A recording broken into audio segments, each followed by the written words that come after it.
कोई आतंकवादी भारत पर हमला करे, सर्जिकल स्ट्राइक हो, यही वंदे मातरम है। अध्यक्ष जी, इन लोगों ने सिमी के आतंकवादियों का मुकदमा वापस लिया। ये भारत मां का अपमान था।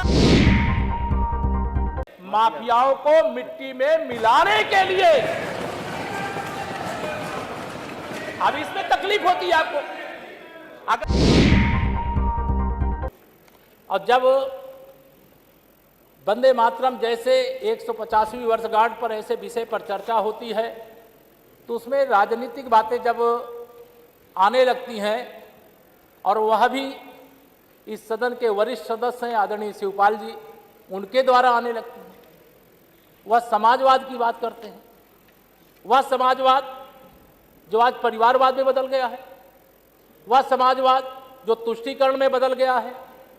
2012 से माननीय अध्यक्ष महोदय,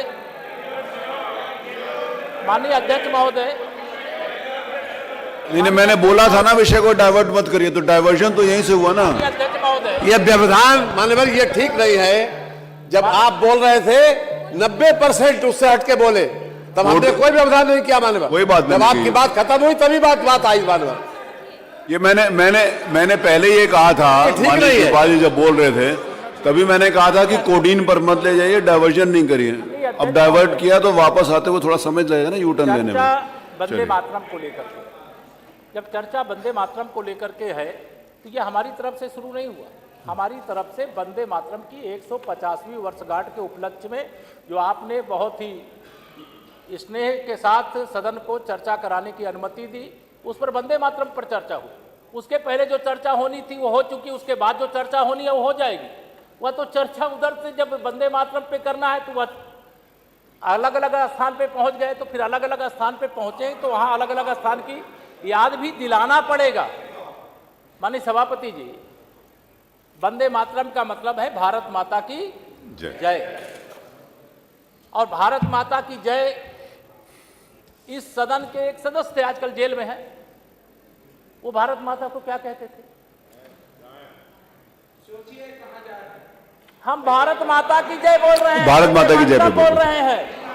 अगर उस बात को याद नहीं दिलाएंगे तो आप सुधरोगे नहीं। भारत माता की जय, बस यही भारत माता की जय बोलना शुरू कर दीजिए। भारत माता की जय बोलना शुरू कर दीजिए। आपका विरोध, लेकिन सुने जितना समय पन्ने में दर्ज है, आप अपनी बात कहिएगा, आपको मौका मिलेगा, आप अपनी बात कहिएगा। हम तो इस देश के लिए माननीय अध्यक्ष महोदय, बचपन से एक गीत आप अपनी बात सुनिए, जोड़ने वाली आप बोल दीजिएगा। बचपन से एक गीत गाते हैं, चंदन है इस देश की माटी, तपोभूमि हर ग्राम है, हर बाला देवी की प्रतिमा, बच्चा बच्चा राम। अब भारत माता की जय बोलने में परेशानी क्यों होती है? जब आए सुना देंगे वंदे मातरम, अरे मल्होत्रा जी, वंदे मातरम जय श्री राम, जो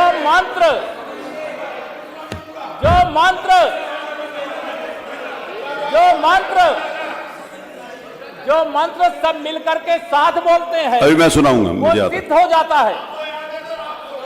उनको भी याद है, हमारे आजादी के आंदोलन की लड़ाई लड़ने वाले स्वतंत्रता संग्राम सेनानियों ने बोला, वह मंत्र सिद्ध हुआ।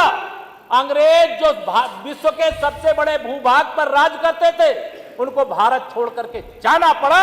ये वंदे मातरम की ताकत है। अरे सुनो भाई, प्लीज अतुल सुनो। विकसित भारत, विकसित उत्तर प्रदेश का महामंत्र, जिसमें कोई गरीब न रहे। आपको क्या परेशानी हो रही भाई? ये वंदे मातरम तो यही है ना। अगर मेरा किसान धनवान हो जाए, यही वंदे मातरम है। हमारे नौजवानों के उज्जवल भविष्य के लिए देश इतनी तेजी से आगे बढ़ रहा है। अरे हाजमा ठीक करिए। गरीब कन्याओं की शादी,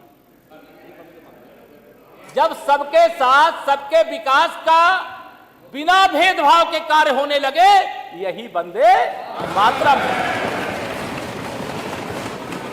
जब जातिवाद से मुक्त होकर के प्रदेश भी आगे बढ़े, देश भी आगे बढ़े, यही वंदे मातरम है। जब कोई आतंकवादी भारत पर हमला करे, सर्जिकल स्ट्राइक हो, यही वंदे मातरम है। जब कोई आतंकवादी देश की तरफ को दृष्टि डाले, एयर स्ट्राइक हो, यही वंदे मातरम है। जब कोई पहलगाम में निर्दोष हिंदू अलग करके, हिंदू नाम जान करके अगर सुनो लोगों भाई, को मारने का काम करता है तो उसके खिलाफ ऑपरेशन सिंदूर, यही वंदे मातरम है।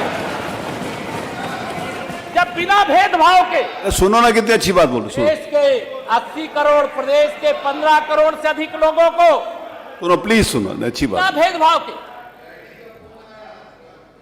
सबको प्रधानमंत्री गरीब कल्याण अन्न योजना का राशन मिले, यह वंदे मातरम है।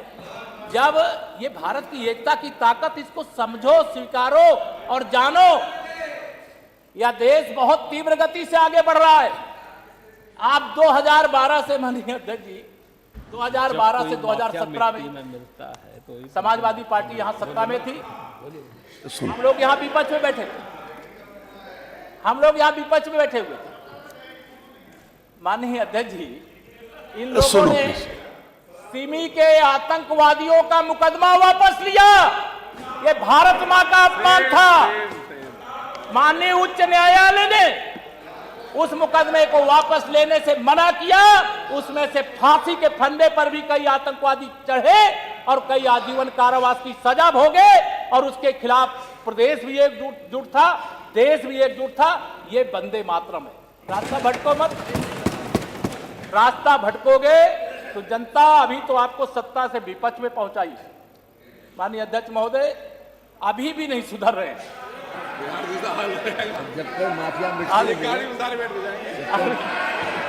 अभी माननीय अध्यक्ष महोदय, सुनो भाई प्लीज, देखिए माननीय शिवपाल जी बोल रहे थे, इधर से कोई बोला, कोई नहीं बोला। अभी माननीय आप सुनो अध्यक्ष प्लीज। महोदय, मैं अभी, अगर आप नहीं इंटरेस्ट लोगे तो आज मैं नहीं विधानसभा चुनाव में था माननीय अध्यक्ष महोदय जी, और बिहार विधानसभा चुनाव में था, और वहां चुनाव में ये जो हमारे समाजवादी पार्टी के साथी लोग बैठे हुए हैं, ये फर्जी पीडीए बहुत बतियाते हैं।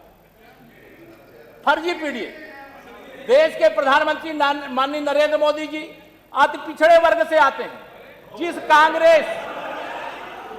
कांग्रेस पार्टी ने जन्म लेने के बाद से ही पिछड़ों, दलितों, गरीबों का दमन किया, उससे हाथ मिला करके उनको प्रधानमंत्री कुर्सी से हटाने के लिए चले गए। ये वंदे मातरम क्या है वो तो अभी आपको बता रहा हूं। श्री नीतीश कुमार जी हमारे अभी बिहार में बधाई, वो कह रहे हैं कांग्रेस को हटाना ही वंदे मातरम था, तो उसमें क्या गलत है? मैं वंदे मातरम पे हूं अध्यक्ष जी। यही कहा ना आपने कि कांग्रेस को हटाना ही वंदे मातरम था, आपने ये बोला पंकज जी। यह लोग अगर ये नहीं सुधरेंगे, जो हैसियत कांग्रेस की है, एक गाड़ी में बैठ करके अब जा सकते हैं, वही हैसियत 2027 में समाजवादी पार्टी की होने वाली है। अभी इस समय बड़े उखड़े हैं, बड़े बिगड़े हैं, लेकिन वंदे मातरम, देखिए तुष्टीकरण की राजनीति करने से वंदे मातरम का गान और 150वीं वर्षगांठ मनाने का यह बहुत महत्वपूर्ण वर्ष है। वंदे मातरम की 150वीं वर्षगांठ है। लौह पुरुष सरदार वल्लभ भाई पटेल जी की 150वीं जन्म जयंती है। भगवान बिरसा मुंडा जी की भी 150वीं जन्म जयंती है। और जिस राष्ट्रीय स्वयंसेवक संघ का स्वयंसेवक हो, उसका शताब्दी वर्ष है। बहुत गाली देते हो आप लोग संघ को, लेकिन देखिए परम पूज्य अटल बिहारी वाजपेयी जी भारत के प्रधानमंत्री थे, इसी लखनऊ, उत्तर प्रदेश की राजधानी लखनऊ से सांसद होते थे, उनका भी शताब्दी वर्ष है। और आपने बहुत विरोध किया, लेकिन राष्ट्रीय स्वयंसेवक संघ का एक प्रचारक अटल बिहारी वाजपेयी जी के रूप में, देश के प्रधानमंत्री के रूप में, और दूसरे राष्ट्रीय स्वयंसेवक संघ के प्रचारक माननीय नरेंद्र मोदी जी के रूप में तीसरी बार देश में सरकार चला रहे हैं। अब जो राष्ट्रीय स्वयंसेवक संघ का स्वयंसेवक होता है, वो भारत माता की जयकारा करने के लिए, भारत को एकजुट करने के लिए, भारत से भेदभाव को खत्म करने के लिए, भारत से जातिवाद को खत्म करने के लिए, भारत से तुष्टीकरण को खत्म करने के लिए, भारत से भ्रष्टाचार को खत्म करने के लिए, भारत से गरीबी को खत्म करने के लिए, और भारत और प्रदेश में माफियाओं को मिट्टी में मिलाने के लिए। अब इसमें तकलीफ होती है आपको, अगर इसमें तकलीफ होती तो उसकी कोई दवाई नहीं है भाई, वो दवाई जनता करेगी 2027 में। हम तो एक भारत श्रेष्ठ भारत वाले हैं और एक भारत श्रेष्ठ भारत की भावना से कार्य कर रहे हैं, और जनता का आशीर्वाद, ये वंदे मातरम कहने में हमें संकोच नहीं होता, छाती चौड़ी हो जाती है। अगर इधर कह दें हमारे मुख्यमंत्री जी कि मदरसों में भी वंदे मातरम राष्ट्रगीत होगा, तो सबसे ज्यादा पेट में मरोड़ तुरंत समाजवादी पार्टी वालों को होने लगे। क्यों होने लगेगी भाई? मैं माननीय अध्यक्ष महोदय